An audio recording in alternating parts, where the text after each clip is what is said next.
Olá, dando continuidade ao nosso projeto das leituras comentadas.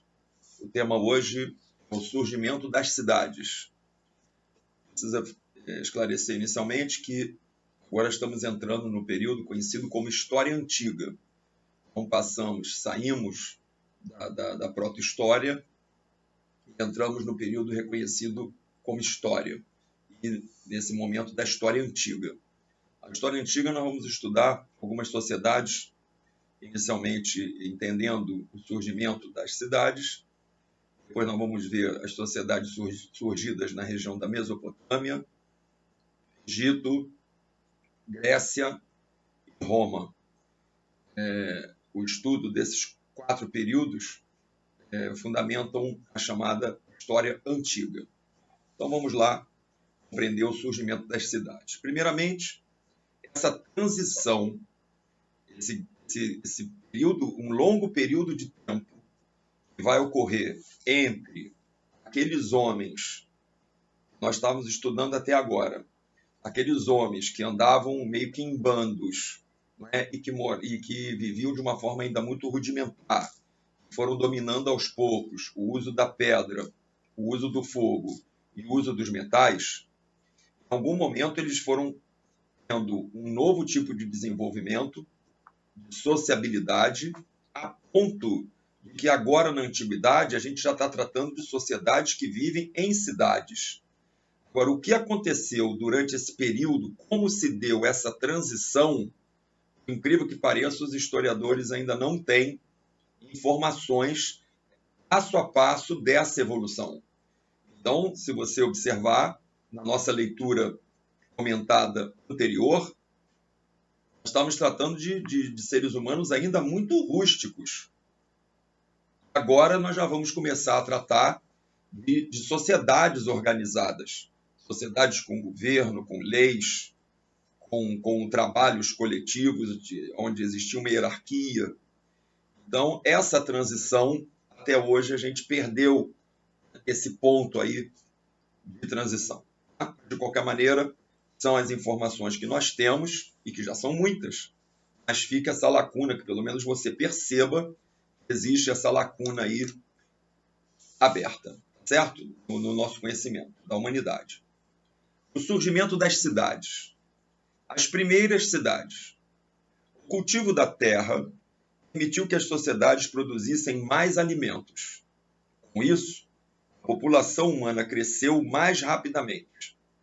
Tornou-se necessário, assim, ampliar as áreas cultivadas, desenvolver técnicas para melhorar a produtividade do solo. Isso é, fazer com que numa mesma área de terreno se conseguisse cada vez mais alimentos. E assim, obviamente, aumentasse a produtividade daquele solo. As pequenas comunidades e aldeias começaram a se unir para construir sistemas de irrigação e aproveitar melhor as margens férteis dos rios. Aí está se chamando a atenção exatamente para tarefas maiores que precisavam ser feitas de maneira coletiva. A união das aldeias provocou a formação de cidades. No momento em que essas aldeias se veem obrigadas a conviver, para que grandes projetos ou projetos maiores pudessem ser desenvolvidos, essas aldeias acabaram se unificando e começando a formar as primeiras cidades. As primeiras cidades formaram-se nas proximidades dos grandes rios, pois a água era essencial à agricultura. O surgimento das cidades indicava o nascimento das primeiras civilizações. Por se localizarem às margens de rios, ficaram conhecidas como civilizações fluviais. Elas existiam no vale do rio Nilo, as cidades egípcias. Entre os rios Tigre e Eufrates, as cidades dos diferentes povos mesopotâmicos.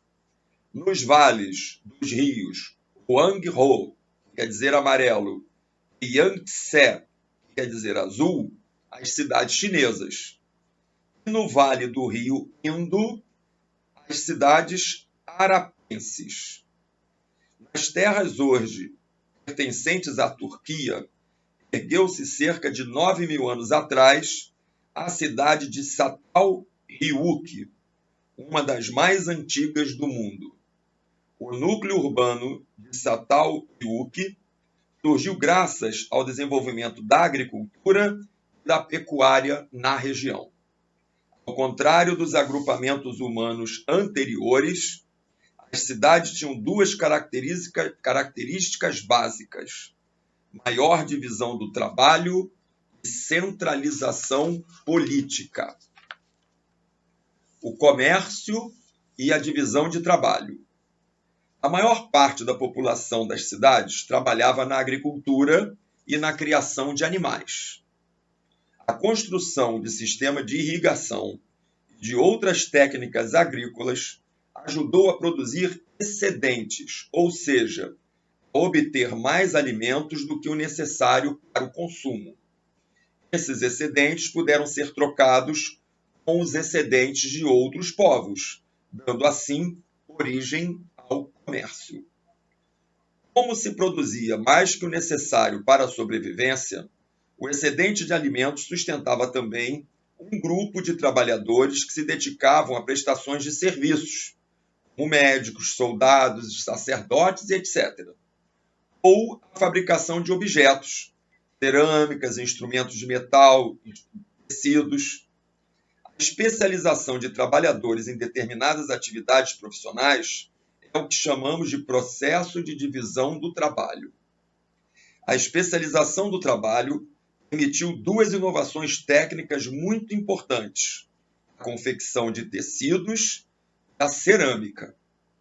Os tecidos eram feitos com a lã de animais, como a ovelha, primeiro com fusos de osso.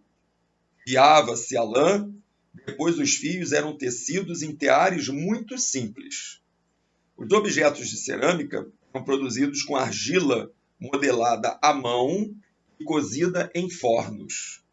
Usando essa técnica, os artesãos produziam vasilhas para armazenar alimentos, pratos, vasos decorativos e outros objetos. Algumas peças de cerâmica eram decoradas com pinturas. As mais belas serviam também como meio de troca por produtos que eram necessários à população das aldeias. A necessidade de melhorar a produtividade agrícola e a divisão do trabalho também levaram as comunidades neolíticas a produzir uma importante invenção, o arado, que facilitava e agilizava o preparo da terra para o cultivo. A centralização política. Com o desenvolvimento da agricultura e o aumento populacional, tornou-se necessário organizar melhor o trabalho na sociedade. Esse trabalho de coordenação era feito pela família da aldeia mais poderosa, que assumia o controle da produção de alimentos e da construção de obras públicas, como canais de irrigação e diques. O chefe dessa família passava com o tempo a ser um rei. Para conseguir estender esse controle sobre toda a população, o rei utilizava seus próprios servidores. Entre esses servidores, uns eram encarregados de registrar as colheitas, outros eram responsáveis pelo armazenamento dos grãos, assim por diante. Originou-se assim uma organização de pessoas com plena autoridade sobre a população, que podiam, por exemplo, criar e cobrar impostos, recrutar trabalhadores, organizar a defesa, fazer as leis e julgar os crimes. É o que chamamos de processo de centralização política ou de formação do Estado. O palácio era o local onde os servidores se reuniam com o rei. Assim, além do palácio, existiam os templos onde os sacerdotes cultuavam os deuses protetores da cidade. A escrita. Um dos principais resultados do surgimento das cidades foi o desenvolvimento da escrita, por volta de 4.000 a.C. Isso se deveu a vários fatores.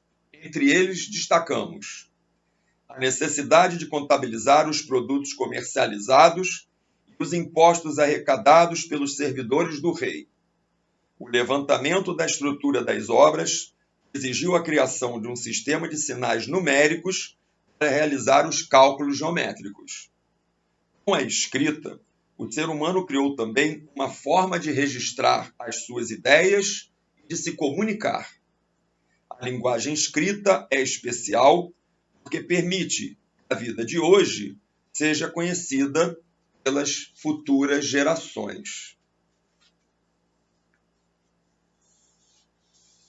Satal Ryukyu, a tal cidade mencionada ainda agora, do período neolítico.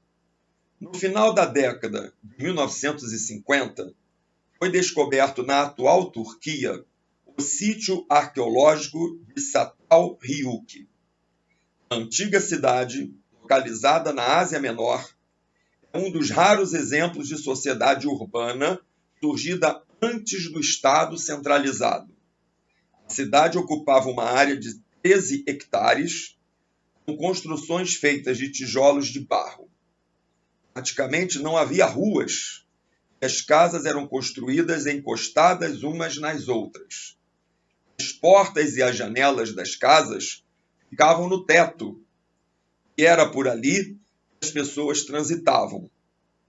Para passar de um teto ao outro e para entrar nas casas, os moradores usavam escadas de madeiras.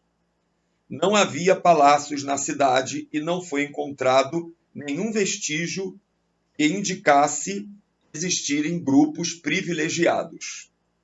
Por volta de 6.000 a.C., a sociedade estabelecida em Satal Ryukyu desapareceu ou migrou. O motivo ainda é um mistério para os arqueólogos. Vimos assim o surgimento, a maneira como as primeiras cidades surgiram. No nosso próximo encontro, vamos também conversar um pouco sobre um outro campo do desenvolvimento humano, que é o mundo da arte. Essas pessoas, ainda no período histórico, já desenvolviam arte, já eram bastante sensíveis para produzirem arte. E é isso que nós veremos no nosso próximo encontro. Até lá então. Tchau, tchau.